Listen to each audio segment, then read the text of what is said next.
បាតកោប៉ាឡេស្ទីននៅតំបន់ហ្គាហ្សាបានងើបឡើងបង្ហាញកំហឹងចំពោះក្រុមហាម៉ាស់ឲ្យបញ្ឈប់សង្គ្រាមជាមួយនឹងអ៊ីស្រាអែលតទៅទៀតព្រោះថាអ្នករងគ្រោះពិតប្រាកដគឺជនស៊ីវិលរាប់ពាន់នាក់មីជាតិស្នាដៃខ្មែររសជាតិខ្មែរ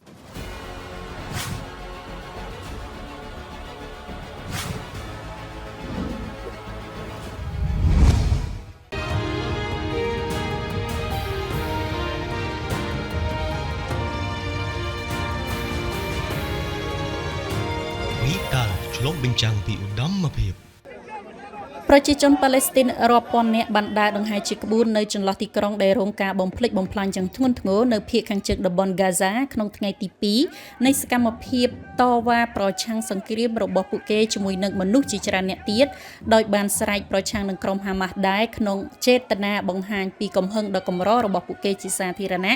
សូមឲ្យបញ្ឈប់សកម្មភាពប្រយុទ្ធតទល់គ្នាជាមួយនឹងអ៊ីស្រាអែលទៀតទៅព្រោះថាអ្នកដែលរងគ្រោះពិតប្រាកដគឺជនស៊ីវិលនៅតំបន់ហ្គាហ្សានេះតែម្ដងការតវ៉ាផ្ដោតសំខាន់ទៅលើភាគខាងជើងនៃតំបន់ហាក់ដូចជាមានគោលដៅ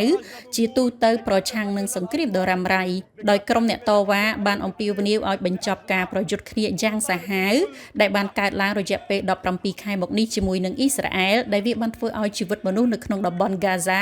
មិនអាចងើបឡើងវិញនិងរងទុក្ខវេទនាខ្លាំងណាស់ប៉ុន្តែការអំពាវនាវជាសាធារណៈប្រឆាំងនឹងក្រុមហាម៉ាស់នេះដែរក៏ត្រូវបានគាបសង្កត់ដោយការប្រឆាំងអស់រយៈពេលជាយូរមកហើយដែរហើយនៅតែគ្រប់គ្រងទឹកដីបានជាច្រើនខែទៅក្នុងសង្គ្រាមជាមួយនឹងអ៊ីស្រាអែលគឺកម្រនឹងមានណាស់នៅក្នុងទីក្រុងបេតឡាហ៊ីយ៉ាដែលជាកន្លែងតវ៉ាស្រដៀងគ្នានេះបានកើតឡើងដែរកាលពីថ្ងៃអង្គារដែលមានមនុស្សប្រហែលជា3000នាក់បានធ្វើបាតុកម្មដោយស្រែកឃ្លាជាច្រើនថាប្រជាជនចង់ឲ្យក្រុមហាម៉ាស់ដួលរលំជាដើមការពិតទៅសង្គ្រាមដែលបង្កឡើងដោយក្រុមហាម៉ាស់កាលពីថ្ងៃទី7ខែតុលាឆ្នាំ2023ដោយពួកគេបានវាយប្រហារចូលទឹកដីអ៊ីស្រាអែលដែលក្នុងនោះពួកសកម្មប្រយុទ្ធប៉ាឡេស្ទីនក៏បានចូលដៃចូលជើងបានសម្លាប់មនុស្សប្រហែលជា1200នាក់ភាគច្រើនជាជនស៊ីវិលនិងចាប់មនុស្ស251នាក់ត្រូវបានពួកគេចាប់ពង្រត់ដែរការវាយលុកសងសឹករបស់អ៊ីស្រាអែលតបតមកវិញបានសម្លាប់មនុស្សលើសទ្វេដើមគឺជាង50000នាក់ឯណោះនេះបើយោងតាមក្រសួងសុខាភិបាលក្នុងតំបន់ហ្គាហ្សាដោយមិនបានបញ្ជាក់អំពីចំនួនជនស៊ីវិលប៉ុន្មាននោះទេ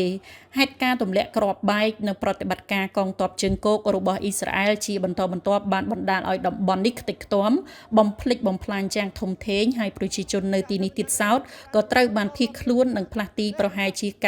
90% នៃប្រជាជននៅតំបន់ហ្គាហ្សា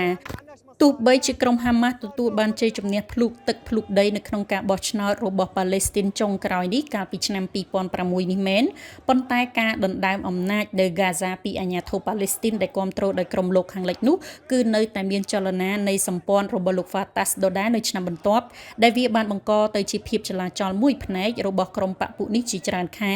និងការប្រយុទ្ធគ្នាតាមដងផ្លូវដ៏ធ្ងន់ធ្ងរជាមួយសប្តាហ៍កន្លងទៅក្រុមអ្នកសិទ្ធិមនុស្សបាននិយាយថាទាំងអាញាធិបតេយ្យប៉ាឡេស្ទីននិងក្រុមហាម៉ាស់បានបង្ក្រាបការប្រឆាំងដោយហិង្សានៅក្នុងតំបន់និងបានរារាំងការតវ៉ានានានៅក្នុងតំបន់ដែលពួកគេបានគ្រប់គ្រងនិងចាប់ខ្លួនអ្នកតវ៉ាយកទៅឃុំឃាំងដែរព្រមទាំងបានធ្វើទារុណកម្មចំពោះអ្នកដែលបានរិះគន់ការគ្រប់គ្រងរបស់ពួកគេថែមទៀតផងដែលធ្វើឲ្យពួកគេមិនអាចទ្រាំទ្របានវិតាឆ្លុះបញ្ចាំងពីឧត្តមភាពមួយខ្ញុំឥឡូវសួរហៅតែមីជាតិឆាសុតមន់ទេយាយម៉ាន